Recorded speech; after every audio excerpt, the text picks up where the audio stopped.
दिवाली के बाद भाई दूज का त्योहार आता है, जो भाई बहन के रिश्ते का प्रतीक माना जाता है। इस साल भाई बहन का त्योहार यानी भाई दूज का त्योहार 23 तारीख को पड़ रहा है। इस दिन बहनें भाई की सलामती के लिए यमराज की पूजा करने के पश्चात भाई को तिलक लगाती हैं। भाई दूज के पूजा के दौरान भाई दूज की कथा सुनना बेहद महत्वपूर्ण और फलदायक माना जाता है।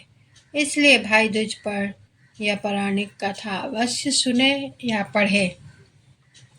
भगवान सूर्य नारायण की पत्नी छाया है।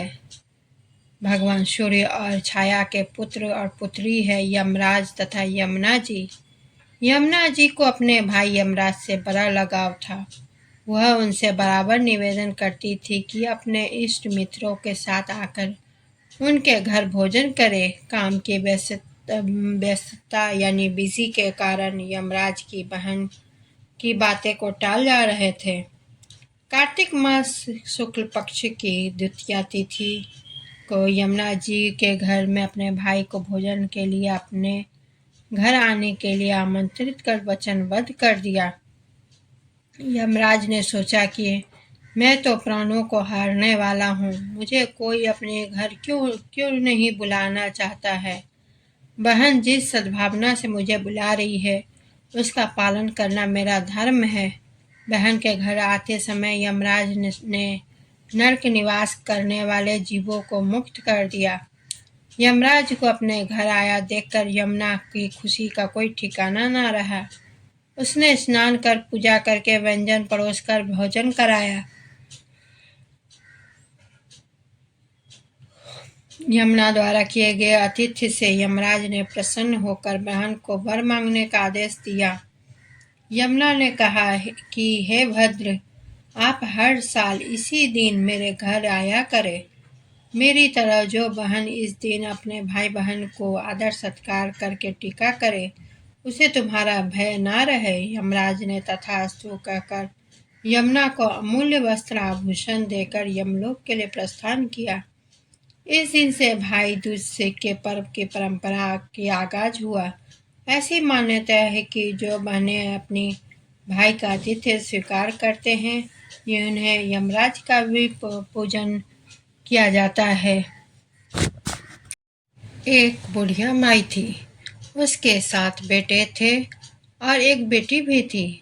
बेटी की शादी हो चुकी थी।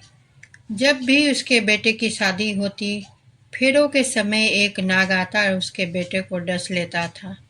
बेटे की वहीं मृत्यु हो जाती थी और बहू विधवा।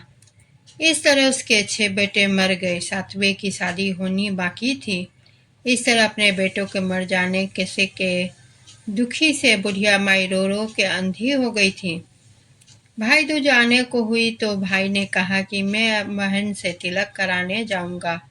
माँ ने कहा ठीक है। उधर जब बहन को पता चला कि उसका भाई आ रहा है तो वह खुशी से पागल होकर पड़ोसन के घर गई और पूछने लगी कि जब बहुत प्यारा भाई घर आए तो क्या बनाना चाहिए। पड़ोसन उसकी खुशी को देखकर जल भून गई और उसे खुशी देखकर कहने लगी, दूध से रसोई लेप, घी में चावल पका। बहन ने सही किया। उधर भाई जब बहन के घर जा रहा था तो उसे रास्ते में एक सांप मिला। सांप उसे डसने को हुआ। भाई बोला, तुम मुझे क्यों डस रहे हो? सांप बोला, मैं तुम्हारा काल हूँ और मुझे तुमको डसना है। भाई बोला, मेरी बहन मेरा इंतजार कर रही है। मैं जब तिलक कराकर वापस आऊँगा तब तुम मुझे डस लेना। सांप ने कहा, भला कोई आज तक अपनी मौत के लिए लौट के आया है जो तुम आओगे? भाई ने कहा, अगर तुम्हें यकीन नहीं है तो तुम मेरे झोले में बैठ जा। जब मैं अपनी बहन के तिलक करा लूँ तब तुम मुझे डस लेना। सांप ने ऐसा ही किया। बहन के घर पहुंच गया। दोनों बड़े खुश हुए। भाई बोला, बहन जल्दी से खाना दे, बड़ी भूख लगी है। बहन क्या करे, ना तो दूध की रसोई सूखी और ना ही घी में चावल पके। भाई ने पूछा, बहन तू इतनी देर क्यों लगा रही है? तू क्या पका रही है? तब बहन ने बताया कि ऐसे ऐसे किया है। भाई बोला, अरे पगली, कहीं घी में चावल पकते हैं या दूध से कोई रसोई लिपे हैं? गोबर से रसोई लिप दूध में चावल पका। बहन ने सही किया। खाना खा के भाई को बहुत जोर से नींद आने लगी। इतने में बहन के बच्चे आ गए। बोले, मामा मामा हमारे लिए क्या लाए हो? भाई बोला, मैं तो कुछ नहीं लाया। बच्चों ने यह झोला ले लिया जिसमें सांप था। जैसे ही उसे खोला उसमें से हीरे का हार निकला। बहन ने कहा, भैया तूने बताया नहीं कि तू मेरे लिए इतना सुंदर हार लाए हो। भाई बोला, बहना तुझे पसंद है तो तू ले ले, मुझे हार का क्या करना। अगले दिन भाई बोला, अब मुझे जाना है, मेरे लिए खाना रख दे। बहन ने उसके लिए लड्डू बना के एक डब्बे में रख दी। भाई कुछ दूर जाकर थक कर एक पेड़ के नीचे सो गया। उधर बहन के जब बच्चे को जब भूख लगी तो माँ से कहा कि खाना दे दो। माँ ने कहा, खाना अभी बनने में देर है। तो बच्चे बोले कि मामा को जो रखा है तो वही दे दो। तो वह बोली कि लड्डू बनाने के लिए बाजरा पिसा था, वही बचा पड़ा है, चक्की में जाकर खा लो। बच्चों ने देखा कि चक्की में तो सांप की हड्डियां पड़ी है। यही बात माँ को आकर बताई तो वह बावड़ी सी होकर भाई के पीछे पीछे भागी। रास्ते भर लोगों से पूछती कि किसी ने मेरा गेल बटोई देखा, किसी ने मेरा बाबरा सा भाई देखा। तब एक ने बताया कि कोई लेटा तो है पेड़ के नीचे, देख ले वही तो नहीं। भागी भागी पेड़ के नीचे पहुंची। अपने भाई को नींद से उठाया। भैया भैया, कहीं तूने मेरे लड्डू तो नहीं खाए? भाई बोला, ये ले तेरे लड्डू, नहीं खाए, मैंने ले दे के लड्डू ही तो दिए थे, उसके भी पीछे पीछे आ गई। बहन बोली, नहीं भाई, तू झूठ बोल रहा है, जरूर तूने खाया है। अब तो मैं तेरे साथ चलूंगी। भाई बोला, तू ना मान रही है तो चल फिर। चलते चलते बहन को प्यास लगती है। वह भाई को कहती है कि मुझे पानी पीना है। भाई बोला, अब मैं यहाँ तेरे लिए पानी कहाँ से लाऊं? दूर कहीं चील उड़ रही है, चली जा वहाँ, शायद तुझे पानी मिल जाए। तब बहन वहाँ गई और पानी पीकर जब लौट रही थी तो रास्ते में देखती है कि एक जगह जमीन में 6 सिलाएं गढ़ी है और एक बिना गढ़े रखी हुई है थी। उसने एक बुढ़िया से पूछा कि ये सिलाएं कैसी है? उस बुढ़िया ने बताया कि एक बुढ़िया है, उसके 7 बेटे थे, 6 बेटे तो शादी के मंडप में ही मर चुके हैं, तो उसके नाम की ये सिलाई जमीन में गढ़ी है। अभी 7वें शादी होने की बाकी है। जब उसकी शादी होगी तो वह सांप मंडप में ही डस जाएगा और वह 7वां बेटा मर जाएगा। तब यह 7वीं शिला भी जमीन में गड़ जाएगी। यह सुनकर बहन समझ गई, ये सिलाई किसी और की नहीं बल्कि उसके भाइयों के नाम की ही है। उसने उस बुढ़िया से अपने 7वें भाई को बचाने का उपाय पूछा। बुढ़िया ने उसे बतला दिया कि वह अपने 7वें भाई को कैसे बचा सकती है। सब जानकर वह वहां से अपने बाल खुले करके पागलों की तरह अपने भाई को गालियां देती हुई चली। भाई के पास आकर बोलने लगी, तू तो जलेगा, कुटेगा, मरेगा। भाई उसके ऐसे व्यवहार को देखकर चौंक गया, पर उसे कुछ समझ नहीं आया। इसी तरह दोनों भाई बहन घर पहुंच गए।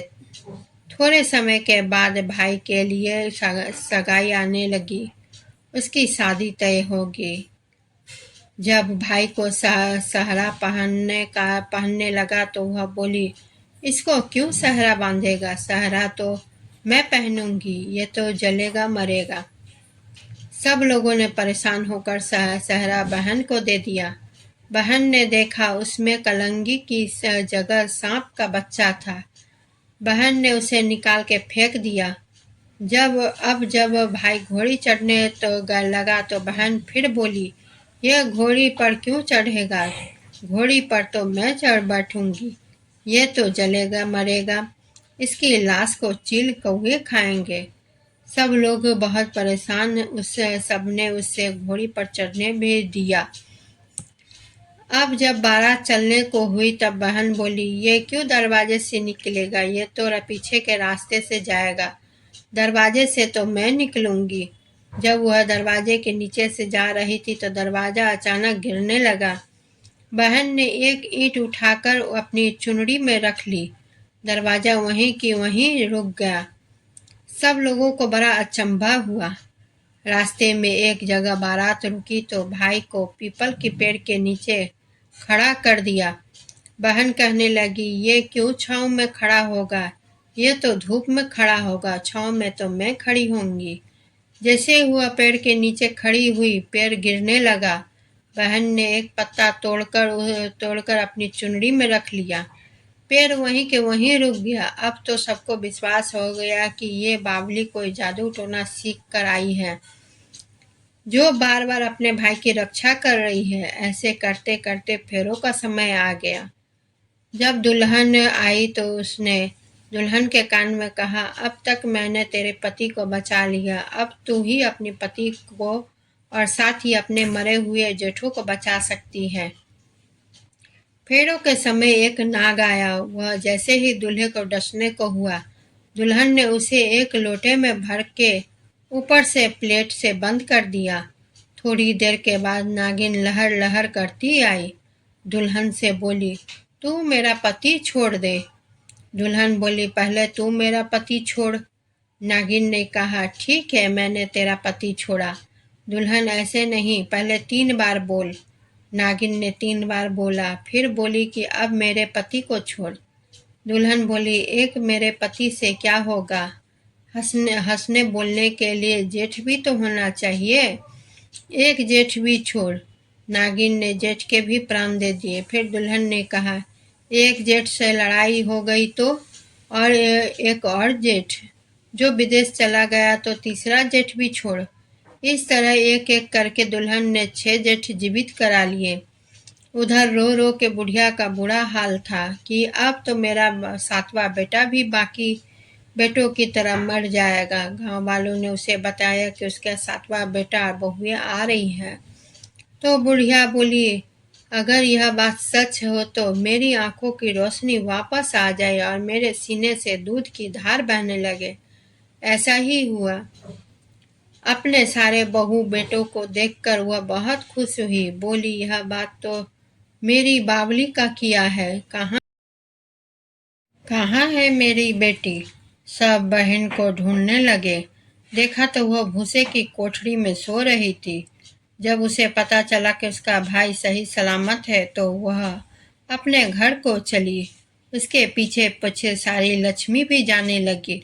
बुढ़िया ने कहा, बेटी पीछे मुड़ के तो देख, तू सारी लक्ष्मी ले जाएगी तो तेरे भाई भाभी क्या खाएंगे? तब बहन ने पीछे मुड़ के देखा और कहा, जो माँ ने अपने हाथों से दिया वह मेरा साथ चल, बाद बाकी का भाई भाभी के पास रहे। इसी तरह भाई बहन ने अपने भाई की रक्षा की। दोस्तों, आप लोगों को मेरा यह वीडियो कैसा लगा? प्लीज़ लाइक, कमेंट और शेयर ज़रूर करें और मेरे चैनल को सब्सक्राइब ज़रूर करें। इसी के साथ मैं विदा लेती हूँ। धन्यवाद।